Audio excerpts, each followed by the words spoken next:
मेरा नाम नेहा है। मेरी उम्र 23 साल है। जीवन के इन 23 वर्षों में मैंने बहुत से उतार चढ़ाव देखे हैं, लेकिन आज की सुबह बिल्कुल अलग थी। मेरे अंदर एक अजीब सी बेचैनी थी, जिसका कारण मुझे समझ नहीं आ रहा था। मेरे दिल में बार बार मेरी बड़ी बहन सुमन की याद आ रही थी।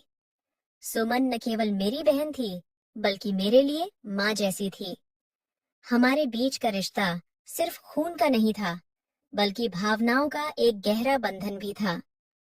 आमतौर पर मैं अपनी भावनाओं को समझकर शांत कर लेती हूँ, लेकिन आज ऐसा लग रहा था जैसे कुछ बड़ा और अप्रत्याशित होने वाला है। मेरे दिल की धड़कनें बढ़ रही थीं। मुझे ऑफिस भी जाना था, लेकिन मेरे कदम जैसे श्रुति के घर की ओर मुड़ने के लिए तैयार थे। मैंने खुद को समझाने की कोशिश की कि यह सिर्फ मेरी भावनाओं का खेल है, लेकिन जितना मैं इसे अनदेखा करने की कोशिश करती, ये भावना उतनी ही गहरी होती जाती। आखिरकार मैंने फैसला लिया कि ऑफिस बाद में जाऊंगी। पहले अपनी बहन से मिलकर उनका हालचाल लूंगी। सुमन दीदी का घर मेरे घर से कुछ ही किलोमीटर दूर था, लेकिन वह दूरी उस दिन मुझे बहुत लंबी लग रही थी। रास्ते में हर पल मेरी बेचैनी बढ़ती जा रही थी। मेरी आंखों के सामने सुमन का चेहरा घूम रहा था। मैंने भगवान से प्रार्थना की कि सब ठीक हो। जब मैं उनके घर के करीब पहुंची, तो वहां सन्नाटा सा था। ये भी अजीब लगा, क्योंकि दीदी के घर में आमतौर पर चहल पहल रहती थी। मैंने जैसे ही उनके दरवाजे के पास कदम रखा, अंदर से किसी के रोने की आवाज सुनाई दी। ये आवाज दिल दहला देने वाली थी। मेरा मन तेजी से धड़कने लगा। मैंने दरवाजे पर दस्तक दी। थोड़ी देर बाद दरवाजा दीदी के ससुर ने खोला। उनके चेहरे की हालत देखकर मैं सन्न रह गई। उनकी आंखें लाल थीं, चेहरा रोने जैसा लग रहा था। मैं डर गई। अंकल जी, क्या हुआ? दीदी रो क्यों रही हैं? मैंने घबराते हुए पूछा। उन्होंने कुछ नहीं कहा, बस सिर झुकाकर अंदर की ओर इशारा कर दिया। मैंने जैसे ही घर के अंदर कदम रखा, मेरी नजरें उस दृश्य पर पड़ीं, जिसने मेरी रूह को झकझोर दिया। मेरी बहन सफेद कपड़े में थी। वह जमीन पर बैठी रो रही थी। उसके सामने जीजू की बेजान लाश रखी हुई थी। पूरा कमरा गमगीन था। दीदी की रोने की आवाज इतनी दर्द भरी थी कि मेरे पैर बेजान हो गए। ये कैसे हो सकता है? मेरे मुंह से बस इतना ही निकला। कुछ समय बाद मैंने खुद को संजीदा किया और हिम्मत जुटाकर उसकी तरफ बढ़ी। उसके कंधे पर हाथ रखकर मैंने दिलासा देने की कोशिश की। दीदी, हिम्मत रखो। ऊपर वाला हमेशा उस इंसान के साथ होता है जो साहस दिखाता है। ये सब कुछ उनकी नियति थी। वह हमें सौंप कर गए थे, और अब उन्होंने इसे वापस ले लिया है। मैंने कहना शुरू किया, लेकिन इससे पहले कि मैं कुछ और कह पाती, दीदी ने खुद को दोषी ठहराते हुए बोला, सारी गलती मेरी है। अगर मैंने इन्हें जाने नहीं दिया होता, तो आज ये हमसे दूर नहीं जाते। फिर उसने झुकी हुई आवाज में कहा, नेहा, इन्हें कहो कि उठें, मुझसे बात करें। अगर ये मुझे छोड़कर चले गए, तो मेरा क्या होगा? तुम्हारी जीजू ही मुझे जीने की वजह देते थे। उसने पागलों की तरह खुद को पीटते हुए जोर जोर से रोना शुरू कर दिया। उसकी आंखों में गहरी निराशा और दर्द था। जीजू के माता पिता और उनकी बहनें भी उसकी हालत देखकर परेशान थीं। सबका मन भारी था। दीदी की हालत देखकर मेरा दिल बैठने लगा था।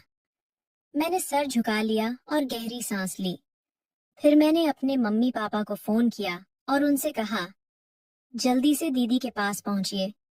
जब मम्मी ने वजह पूछी, तो मैंने बड़े ही दुखी मन से उन्हें बताया कि क्या हो रहा है, और फोन काट दिया।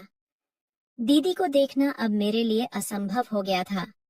उनकी नंदें पास बैठकर उन्हें दिलासा देने की कोशिश कर रही थीं, लेकिन वक्त जैसे हाथ से निकलता जा रहा था।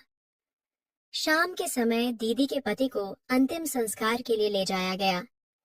दीदी की हालत बहुत ही खराब थी। हम सब उसके दुख में शामिल थे। मेरी बहन सुमन बहुत नाजुक स्वभाव की थी और उसकी जिंदगी में हमेशा आराम था। वह कभी भी परेशान नहीं होती थी। मैं चाहती थी कि सुमन मेरे साथ घर आ जाए, लेकिन वह अपने पति के कमरे को छोड़ने को तैयार नहीं थी। उसकी एक ही बात थी, मैं अरुण के कमरे से कहीं नहीं जाऊंगी, मैं यहीं रहूंगी, वह मेरे पास है। हालांकि उनके सास ससुर को काफी परेशानी हो रही थी। हम सब घर लौट आए थे, लेकिन हमारा दिल हमेशा अपनी बहन के पास ही था। वक्त धीरे धीरे बीत रहा था और 2 दिन बाद जब मैं सुमन के घर पहुंची तो माहौल देखकर मेरा दिल टूट गया। सुमन की सास उसे कोस रही थी, जबकि उसकी नंदें ऐसा महसूस कर रही थीं जैसे उनकी बहन ने सब कुछ तबाह कर दिया हो। उनका कहना था, तू ही वो है जिसने अरुण को मार दिया, तेरी वजह से वह दुनिया छोड़कर चला गया। सुमन की सास रो रो कर गुस्से में बड़बड़ कर रही थी और सुमन अपराधी की तरह सिर झुकाए खड़ी थी। मैं इन सभी चीजों को नजरअंदाज करते हुए सीधे उनके घर में घुसी और सुमन को अपनी बाहों में समेटते हुए बोली, अगर तुमने मेरी बहन के बारे में एक शब्द भी कहा तो मैं तुम्हें ऐसा सबक सिखाऊंगी कि तुम कभी भूल नहीं पाओगी। जितना दुख तुम्हें है उतना ही दुख मेरी बहन को भी है। तुम्हारा बेटा गया है, लेकिन सुमन का तो सुहाग उजड़ गया, उसकी पूरी जिंदगी बर्बाद हो गई है। मैंने अपनी बहन को समझाते हुए कहा, तुम जितना भी किसी के लिए कर लो, कोई तुम्हें सिला नहीं देगा। यहाँ रहकर तुम्हें और दुख मिलेगा। इस घर में तुम्हारा कोई भविष्य नहीं है। सुमन ने गहरी सांस ली और बोली, मुझे अब यहाँ नहीं रहना चाहिए। इन लोगों की ताने मेरी जिंदगी से पहले ही बहुत कुछ छीन चुके हैं। मैंने तुरंत उसकी मदद की और कहा, माँ पापा के पास चलो, यहाँ रहकर हम अपने आत्मसम्मान को खो देंगे। हम दोनों घर वापस लौटे, लेकिन दोनों का दिल भारी था। सुमन तो रोते रोते आई थी और मुझे भी कम दुख नहीं हो रहा था। हम घर पहुंचे तो मम्मी पापा हमारी स्थिति देखकर समझ गए कि कुछ गड़बड़ है। पापा ने सुमन को गले लगाते हुए कहा, बिल्कुल ठीक है, हमें तुम्हारी जरूरत है। सिर्फ एक इंसान के चले जाने से जीवन रुकता नहीं है। तुम्हारे पास वो लोग हैं जो तुम्हें सबसे ज्यादा प्यार करते हैं। पापा की बातें सुनकर सुमन की आंखों में थोड़ी सी उम्मीद आई, लेकिन कुछ ऐसा था जो मुझे अजीब लग रहा था। सुमन के चेहरे पर जो वीरानी थी वो मुझे और कुछ सोचने पर मजबूर कर रही थी, लेकिन मैंने चुप रहना बेहतर समझा। जब सुमन बिस्तर पर लेटी हुई थी, मैंने उसके सिर पर हाथ रखा और उसे सोने के लिए छोड़ दिया। मैं बाहर जाकर मम्मी पापा को सब बताने वाली थी, लेकिन तभी मुझे महसूस हुआ कि कहानी अभी खत्म नहीं हुई। अगले दिन सुमन की तबीयत बहुत खराब हो गई थी। उसे बार बार उल्टियां हो रही थी। मम्मी और मैं बहुत परेशान हो गए थे, लेकिन पापा को काम पर जाना था। हमें लगा कुछ ज्यादा ही अजीब हो रहा है, लेकिन हम समझने की कोशिश कर रहे थे कि क्या हो सकता है। मैं अपनी जगह से उठी और सामने खड़ी होकर पूछा, क्या हुआ दीदी, सब ठीक है? मेरी आवाज में चिंता थी। आप बिस्तर पर आराम करें, आपकी तबीयत ठीक नहीं लग रही। कुछ काम हो तो बताइए। वह सिर हिलाकर वॉशरूम की तरफ बढ़ी। मुझे समझ में आ गया कि वह ताजगी पाने के लिए जा रही है, लेकिन अचानक उन्हें चक्कर आ गए और वह गिर पड़ी। मेरा दिल धड़कने लगा। मैं घबराकर मम्मी को पुकारने लगी और दीदी को उठाने की कोशिश की, लेकिन उनका शरीर लहराता हुआ था और होश नहीं आ रहा था। मैंने तुरंत लेडी डॉक्टर को कॉल किया। कुछ ही देर में डॉक्टर घर पहुंच गए। मम्मी और मैं घबराए हुए थे, लेकिन दीदी की हालत में कोई फर्क नहीं आया। डॉक्टर ने उनका चेकअप किया और फिर एक इंजेक्शन लगाया, जिसके बाद दीदी को होश आ गया। डॉक्टर की बातों ने हमारी सांसें रोक दी। वह जल्दी से बोली, आपकी दीदी जल्दी ही मां बनने वाली हैं। ये खबर हमारे लिए जैसे एक जोर का झटका था। जीजाजी के निधन के बाद ऐसी खबर सुनकर हम सब हैरान हो गए थे। मम्मी ने डॉक्टर से कहा, ये खुशी की बात है, लेकिन इस वक्त बच्चा रखना हमारी दीदी के लिए बहुत मुश्किल हो सकता है। उनका स्वास्थ्य बहुत कमजोर है और अबॉर्शन जरूरी है। डॉक्टर ने सिर हिलाया और मम्मी की बात पर विचार करते हुए कहा, मैं आपकी परेशानी समझ सकती हूँ, लेकिन अगर अबॉर्शन किया गया तो उनकी सेहत पर और बुरा असर पड़ सकता है। इससे पहले कि मैं कुछ और सोच पाती, मेरी दीदी बेहोश हो गई।